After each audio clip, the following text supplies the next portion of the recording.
In the early hours of this icy London morning, I remind myself of a quote from the poet Shelley, a line from Peter Bell III, written in 1819. The quote, "Sometimes the devil is a gentleman." I recall the tales heard so often as a child, the many books written on the subject. Perhaps the most notorious unknown killer in history, certainly one of the most thorough. He stalked women in the dark, only certain types of women. His calling card came in the shape of a mutilated corpse, his signature unmistakably called Surgical Steel. I am once again reminded that a cunning psychopath armed with surgical knowledge and a razor-sharp scalpel can tear a human life apart in a very short time indeed. I seek the truth about just such a man. It began August 31, 1888. By the second week of November of that year, the hideous legend had become a global topic. Many questions were raised, the most enduring of which has haunted me all my life. Just who was Jack the Ripper? Was he a lone killer bent on revenge? Why did he strike only prostitutes? And why did the killings end with the fifth victim? On this walk through an isolated forest, I carry with me a book which has brought me halfway across the world. There have been many manuscripts theorizing on the Ripper case, but in the few days spent poring over this particular book, I became convinced that the author had at last presented the dark truth. As for the book I carry with me, it is called Jack the Ripper, The Final Solution. The author is to this point known only to me by a few frantic telephone calls made at the most preposterous times in the early morning. His name is Stephen Knight. He lives not far from where the murders took place. His trek toward the truth began in September 1973, when, as a journalist for the East London Advertiser, he interviewed a man who would light the spark. The Advertiser was the lone surviving newspaper covering the area of Whitechapel, Jack's favorite prowling ground. The subject of Stephen Knight's interview in 1973 was a man named Joseph Sickett, son of the renowned Victorian painter Walter Sickett. An interview with the son of an artist is not what one would usually call earth-shattering material. But when the specter of Jack the Ripper becomes synonymous with the man's story, suddenly a whole new light blazes from the void of unanswered questions. My name is Ray McGregor, a seeker in the unknown, if you like. My travels have taken me to the quiet stillness offered in this place to meet Stephen Knight and to unravel one of history's greatest and most macabre mysteries. This is a story which began in the English autumn of 1973 with that interview. Stephen Knight, the cover of the book is a little battered, but every well-read novel is thus presented. I have pored over many a horror tale in my life and gory mysteries, but the story of Jack the Ripper from those freezing days of the late 1880s has had many theories attached to it, from criminologists, ordinary citizens, and of course many other writers. But you presented a tale that I regard as the finest I have ever written. You embarked on a course that would take you through 18 months of mystery, intrigue, controversy, and a story that, once read, makes Watergate look like a Sunday school picnic, really, doesn't it? Yes, it does, very much so. I was researching for a year before I started to write, and then writing for 6 months while researching the latter part of the book. Let's go back to the East End of London in the late 1880s. These were certainly not good times for anybody. It was a very bleak, horrifying place, especially for prostitutes who were selling their souls for, what, a penny or something. How much were they likely to make if they were lucky? Penny or twopence a client, I suppose, in those days. The price of a bed was 4p, and for slightly less, you could get a rope in a very, very seedy doss house, running alive with cockroaches. Simply a rope strung along from a wall to another wall, and a dozen or so people would hang on it, like that, and sleep. My word. For the whole night. And that was luxury compared with what most of these poor women had. They were sleeping out of doors on most nights, and under railway arches, and anywhere they could find some sort of shelter. Of course, let's now knock down one myth about our Jack. These women, A, were certainly not young, and B, they were not in any shape or form pretty, the unfortunate victims. No, obviously, as you say, the average Hollywood representation is of a sort of music hall girl. These women were very much more degraded than that. They were in their 40s, most of them, which meant in those days, with the sort of life they led, that they would have looked in their 60s at least. Very haggard, very, very drunk, probably toothless, all of them. Certainly some of them didn't have any teeth at all. They were really most unattractive-looking creatures. There were around 80,000 prostitutes working in London at that time. Yet we are looking here, and we're going to look closely at only 5. Now, other writers have suggested, in fact, one writer suggested perhaps 20 victims. Other figures of 6, 7, 8 were attributed to the Ripper, but you say there were only 5 Ripper victims. I'm not alone in saying that. Sir Melville Macnaghten, who took over as Assistant Commissioner of Scotland Yard shortly after the Ripper murders ended, closed the Ripper file with a report, and he stated in that file that the Whitechapel murderer had 5 victims and 5 victims only. Anyone who has delved at all deeply into the case since then has agreed with him on the medical evidence alone. It is certain that Jack the Ripper had no more than 5 victims. One writer suggested that he had only 4 because one of the victims, that this writer said, had her throat cut in the opposite direction from the other victims. But I established from a previously undiscovered post-mortem report that this victim too, Elizabeth Stride, had her throat cut in exactly the same way. So, yes, it's definite that there were 5 victims and 5 victims only. Whitechapel victim number 1, Mary Ann Nichols. She was in her 40s. She was very down at heel, much the worse for drink most of the time because, well, as with all the victims, that was the only solace they could find in life, gin, and the comfort that drunkenness brought. She wasn't too badly dressed because she'd not that much earlier been given clothing by the Lambeth workhouse. She'd led a very poor life and a very distressing life. She'd had a very bad time with her husband, and she'd had children, and she'd come from the Lambeth area and come to the East End and settled into prostitution. On the night of August the 31st, she was with a friend called Emily Holland, whom she last saw she was with her in Whitechapel at about 1 o'clock in the morning. She said goodbye to her. She was going off to find a client. And she said, "Look what a pretty bonnet I've got," or some such words as that. And she walked off towards Whitechapel station. A few hours later, she was discovered in a doorway in Bucks Row, on the pavement, ritually laid out. Stephen, the words ritually laid out, they become more and more important as the story unfolds, correct? Right, yes. Let's look at the victims. We've just talked of Mary Nichols. Let's talk of her frightening injuries. It wasn't just a sweet killing. I mean, this woman was the first of 5 to be totally slaughtered. If we could look at a word, that would be it, wouldn't it? Yes, I mean, that's totally slaughtered in the sense that we're talking, in the context of the Ripper killing, suggests she was totally cut to pieces, which wasn't true. She was laid out, and her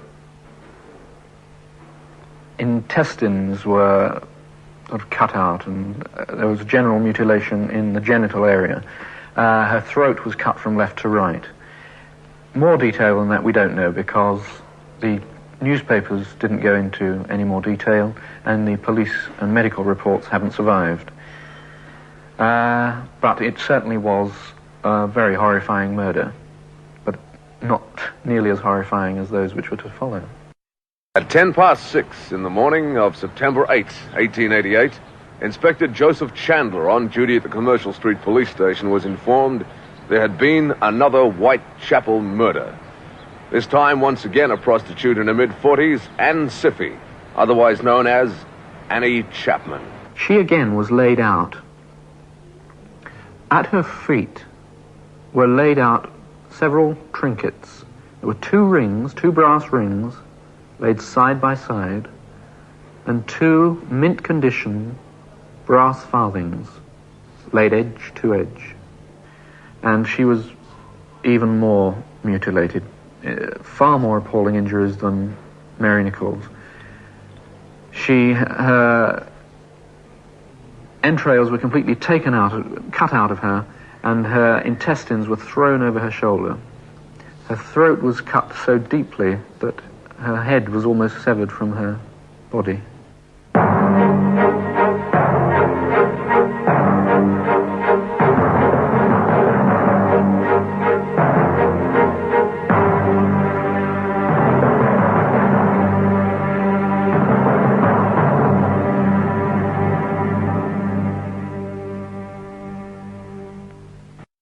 Two victims in the one evening. His first, the gangling Swedish prostitute, once again 45 years old. She was known as Long Liz, Elizabeth Stride. Long Liz Stride was found murdered in a backyard or courtyard adjoining a socialist club in Stepney, south of Commercial Road. Catherine Eddowes was discovered, as I say, 45 minutes later in Mitre Square, Aldgate. The first victim, Stride, the only injuries she had was a cut throat, which, as I said, has led some people to say she wasn't a Ripper victim at all. Her throat was cut from left to right. The second victim, Catherine Eddowes, was horribly cut about. Not only was her body cut about in the manner of Nichols and Chapman, and her entrails thrown over the shoulder again, but she was stabbed about the face, cut very deliberately on the cheeks, and her eyelids were slit. And she also had her throat cut from left to right. I want to talk about the final victim, Marie Kelly. Yes, she was butchered like an animal. At the same time, there was this element of ritual. She was laid out on her own bed. She is the only victim to have been discovered indoors. And she was laid out in a sort of ritualistic fashion with one arm folded across her chest. What there was left of her chest. Both her breasts had been cut off. Her heart had been torn out, her entrails had been pulled out, and intestines were thrown all over the walls and hung on the picture rails. As I say, her breasts had been cut off, and they were on a side bench by her bed along with her liver. There was blood everywhere. This lady, a lot of things hinge on Marie Kelly, don't they? Everything really hinges on Marie Kelly, or her conduct. An old nun who was interviewed in 1973, she then lived at Providence Row Women's Refuge, which was only 2 or 3 minutes from where Mary Kelly had lived and died, remembered an elderly nun in 1915 saying, and this elderly nun had been around at the time the killings had taken place, saying to her, if it had not been for Mary Kelly, or Marie Kelly, none of the women would have been murdered. In other words, there would have been no Jack the Ripper. And as I say, so Mary Kelly's story and what led up to the events of autumn 1888 are crucial to the whole affair. Jack the Ripper is a misnomer.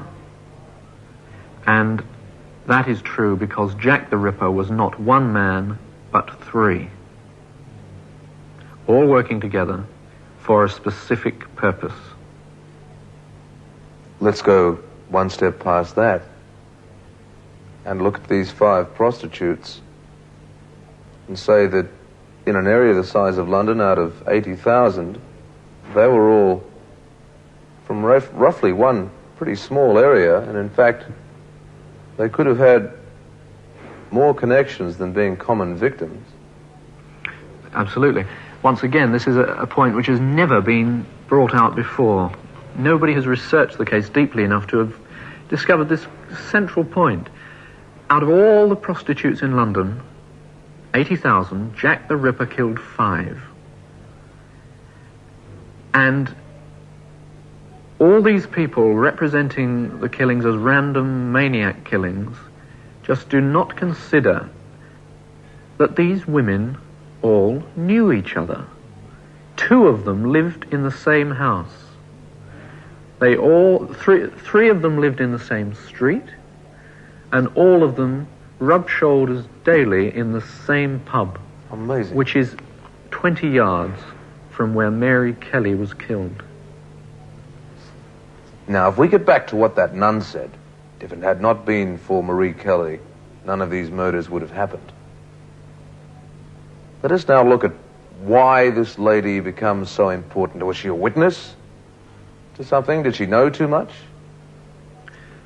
To answer that, I have to take you from the East End back several years to the West End of London. Right. And back to Walter Sickert.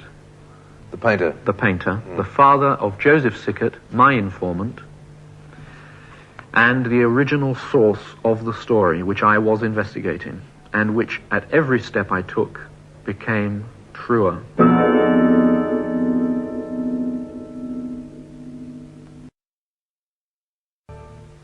We now find ourselves in 1884 in Cleveland Street in West London. Sickert's studio was in Cleveland Street, and just opposite the studio was a sweet shop, confectionery shop, in which there worked a girl called Annie Elizabeth Crook. She was a poor country girl and a Catholic. Sickert's antecedents were quite impressive.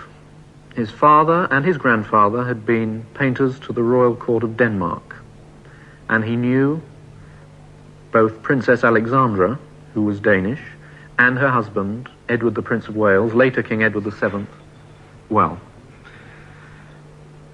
He was approached by Alexandra in the early 80s to take her son, Prince Eddie, under his wing, because Eddie was becoming stifled at court. He was mixing only in the very narrow circles of the court. He was having no outside experience at all, and she was very worried about his personal development. And she wanted him to see the world of art, to just see a wider life, and more of his future subjects, because had Eddie lived, he would have become king in 1910. And Sickert readily agreed. He was always ready to ingratiate himself with the powerful. For obvious reasons, he didn't have all that much money, and he wanted to get on himself. So Prince Eddie, who was Queen Victoria's grandson, of course, began to pay secret visits to Sickert in the guise of his younger brother, Albert Sickert. And so here we have them in those early years of that decade, getting on together very well. Sickert goes out with Prince Eddie to the pub, and Eddie sees all sorts of things that he would otherwise not have done. All right, Stephen. Prince Albert Victor Christian Edward, future King of England, and the great artist Walter Sickert, the prince now with his newfound alias, able to enjoy the part-time life of a commoner. So what were they getting up to? Was it out dropping a few pints of ale, or were they a wenching, or what were the typical activities that Sickert and Eddie were getting into? Well, both of those things. And Eddie took a few brief painting lessons from Sickert and met all Sickert's friends, who were a motley bunch, and was generally enjoying himself. Sickert knew a girl who worked in the shop opposite, Annie Elizabeth Crook, as I said. And Sickert was very fond of this girl, and he introduced the pair, Eddie and Annie. Eddie was struck by a certain similarity, this girl, to his mother, and he got on very well with her, and eventually he fell in love with her and she with him. And they were secretly married. He couldn't officially marry her. She was a Catholic, for a start. Oh, yes. He was under 25, so he would have had to get permission to marry her. He married her under a false name, but he married her, nevertheless, at a St. Saviour's private chapel near Cleveland Street.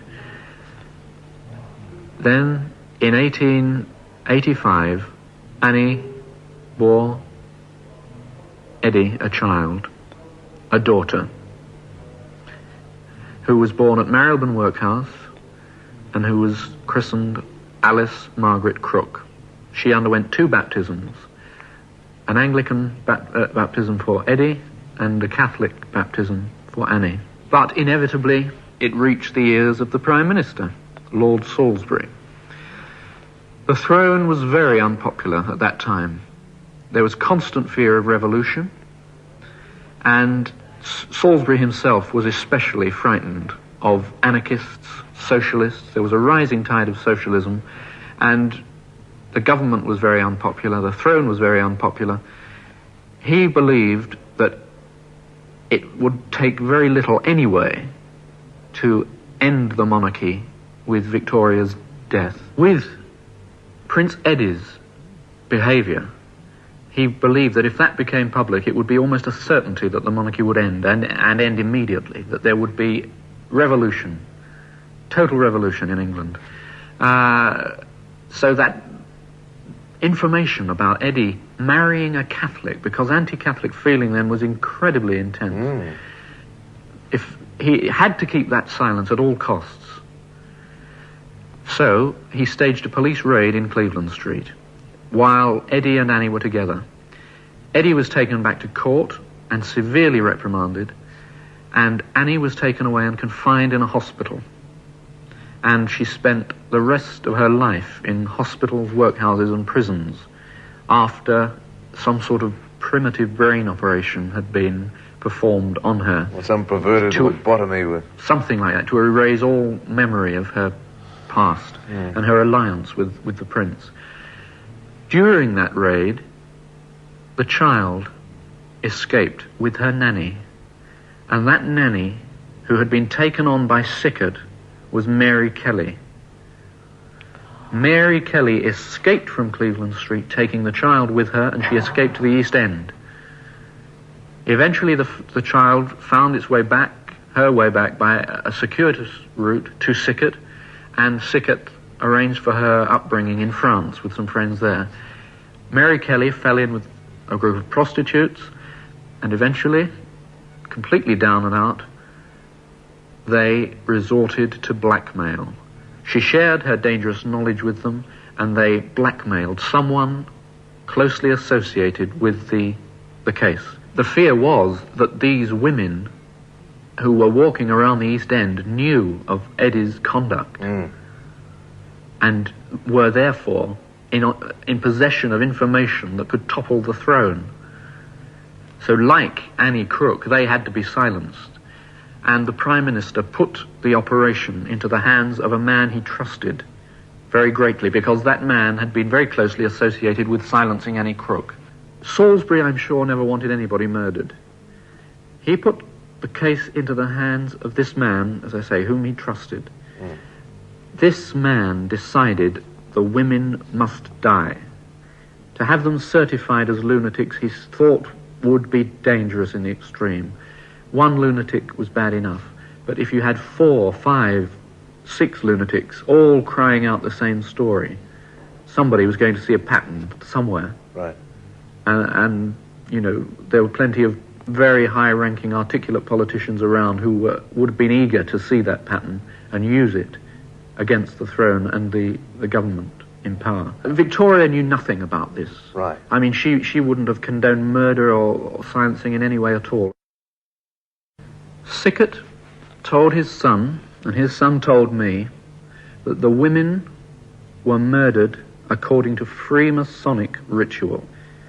That much of their ritual is based on murder. They are a secret society. On the whole, they are a society which does good, much good to charity, but they are a secret society of men who meet and perform rituals. Some of their basic rituals are the mime of mythical murders, some taken from the Bible, some taken from Egyptian myth.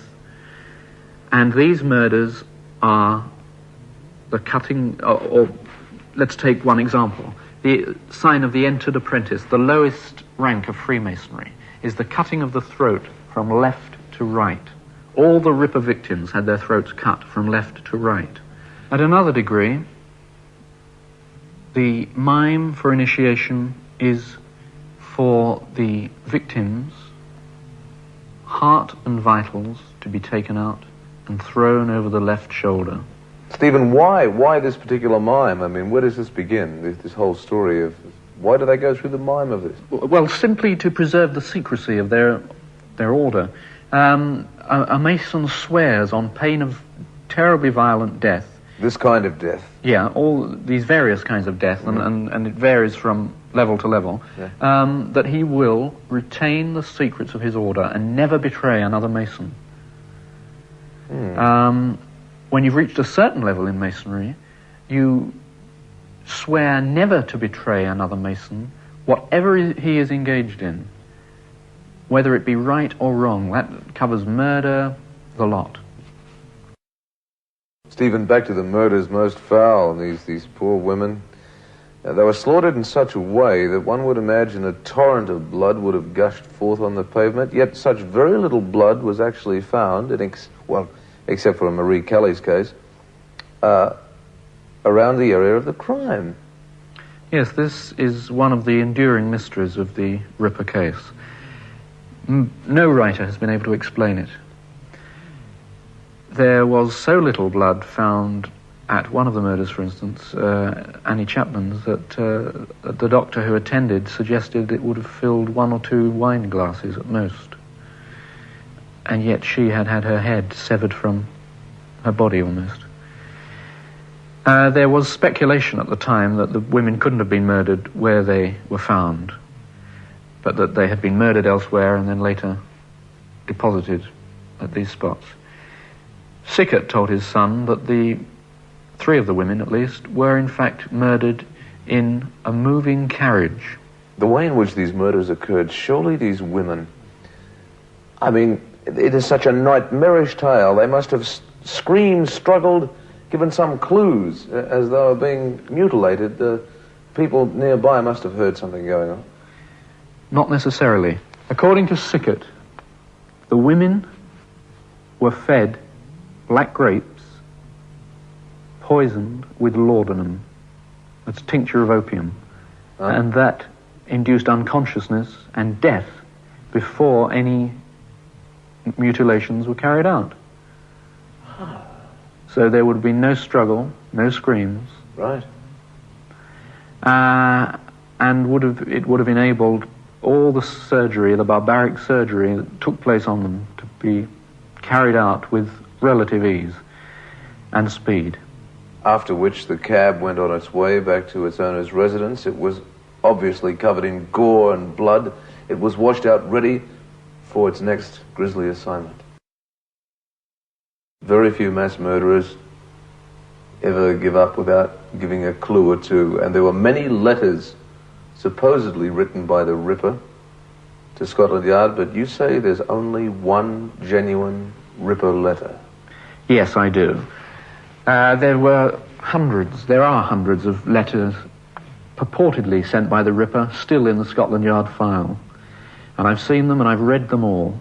And many books base their cases on any selection of these letters which the writer chooses to make, any selection which fits his case. One book in particular is based entirely on these letters. And to believe that these letters are all genuine would be to believe that the Ripper spent all his time writing and that he had a vast knowledge of languages and went to places as far away as Barcelona and Venezuela to post his mad messages. It's all ludicrous.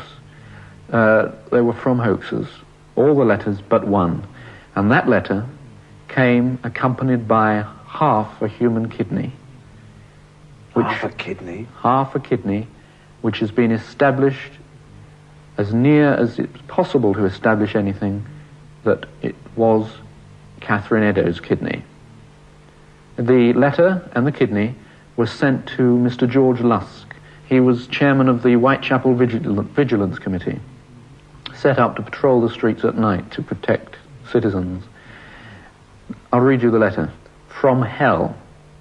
Mr. Lusk, sir, I send you half the kidney I took from one woman, preserved it for you. T'other piece I fried and ate. It was very nice. I may send you the bloody knife that took it out if you only wait a while longer. Signed, Catch me when you can, Mr. Lusk. Jack the Ripper was not one man, but three. Are we looking at three actual Rippers, three people who had knives and scalpels in their hands and did the cutting, or are we talking about one specialist and two accomplices? We're talking about two killers and one accomplice. Interesting.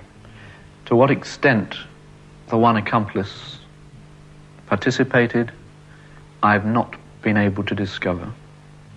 It's not possible ever to discover that. So let us talk about the one accomplice. I want to know who this is. I want to know about this man. Well, there were three men. There were no women involved, is it? Oh, no, there were three men. Before I name any names, why don't I take you to where the Chief Ripper is today? This is a bleak place, Stephen, here. Yes, like a Bronte novel, isn't it? Oh, my word. Cold enough. But this is the graveyard of Thorpless Soken in Essex. And here lies Jack the Ripper. This grave? That's it. William Withy Gull. That's him. The man in charge of the Ripper operation. And the man who committed 4 of the 5 murders. So the man out of everyone's bad dreams, the one you imagine had the cloak, the guy who held the scalpels and did all the frenzied cutting, this is the man. That's it. Yes. He was put in charge of it by Lord Salisbury. He'd already committed Annie Elizabeth Crook to an asylum. So he was, as I say, he was already involved, and they wanted somebody to silence the other women who successfully. He was a high-ranking Freemason, and then something strange happened. He was an incredibly bizarre man. He was of a very strange turn of mind. He decided that it would be just so dangerous to commit the other women that they had to be killed. And so that's how he went about it. He had them hunted down by his two accomplices, his two helpers, and he killed them in a Masonic way. So a man of supremely high medical standing, the man who did the cutting, the Chief Ripper, lies there. Yes. Physician in ordinary to Queen Victoria. Jack the Ripper. Sickert said that the man who drove the hansom cab was John Netley. He was the man who had previously ferried Prince Eddie to and from between Sickett's studio and the palace. So he was already involved. Yes. Whether or not he was a Mason is in doubt. Sickett didn't know. But he certainly wanted to get in with powerful people and would do anything to be able to, give himself a step up on the ladder. Right. So he was recruited to drive the death carriage of William Gull, and he also laid the bodies out in the Masonic way. He also helped track down the women.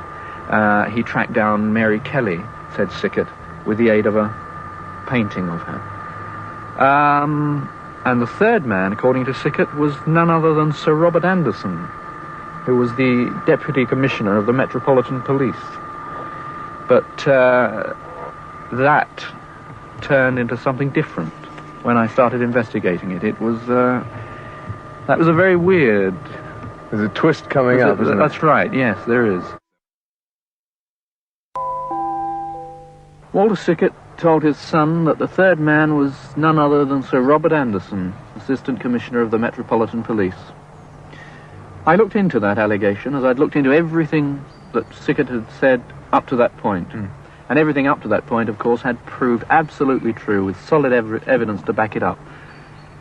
But to my surprise at that stage, at that late stage in the inquiry, I found that there was no evidence at all to support the allegation that Sir Robert Anderson was directly involved in the murders themselves.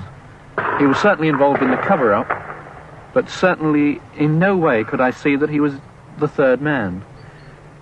And then I realized that the evidence had been staring me in the face all along. The third man was Walter Sickett.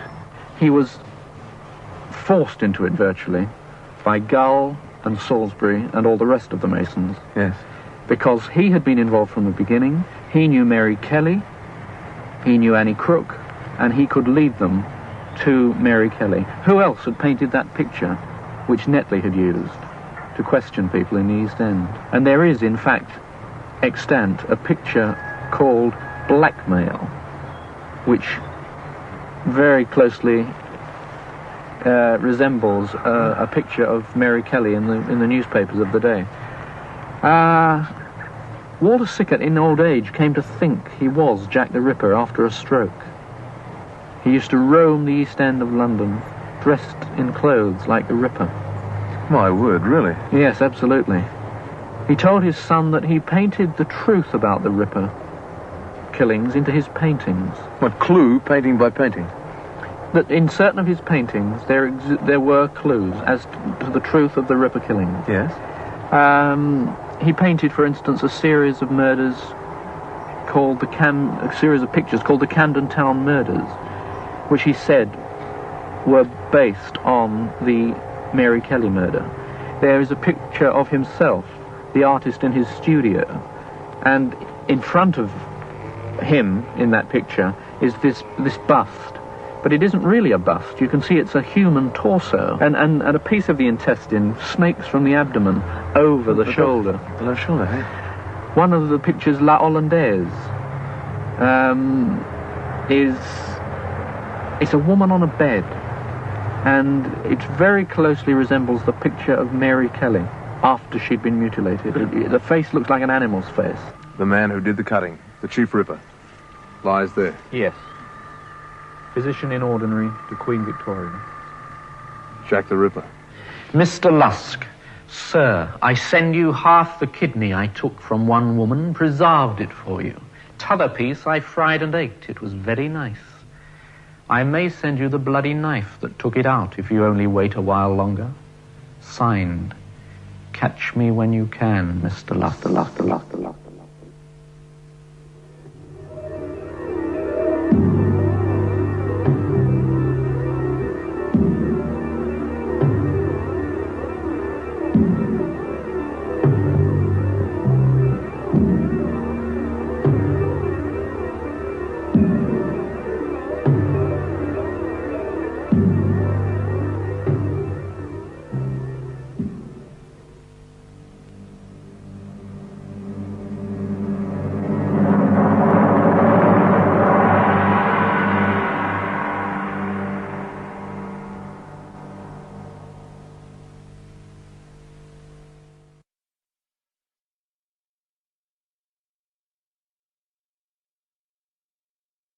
A recent name to be added to the list of suspects, and this one I find really bizarre, is that of Lewis Carroll. The author of Alice in Wonderland has now been named as Jack the Ripper.